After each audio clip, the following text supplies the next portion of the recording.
Hello दर्शक लोग नमस्कार। हम आई संत कुमार यादव और आप सब देख रहल बानी स्काई भोजपुरिया यूट्यूब चैनल। तो दर्शक लोग आज हम ई वीडियो में एक ऐसन फिल्म के बारे में बतावे वाला बानी जौना फिल्म के रिलीज भइला के इंतजार पूरा दुनिया करत बा। जी हाँ दर्शक लोग, आज हम ई वीडियो में भोजपुरी फिल्म पटना से पाकिस्तान 2 के बारे में बतावे वाला बानी।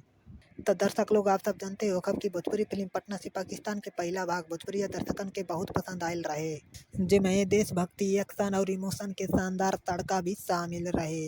अब उहे कहानी के दूसरका भाग फिर से बड़ा पर्दा पर आवे वाला बा। और दर्शक लोग आप सबके बता दी कि ई फिल्म में सुपरस्टार निरहुआ जी बड़ा शानदार अंदाज में नजर आवे वाला बाड़न। और दर्शक लोग आप सबके बता दी कि ई फिल्म में सुपरस्टार दिनेश लाल यादव निरहुआ जी के साथ साथ बहुत सारा कलाकार नजर आवे वाला बाड़न।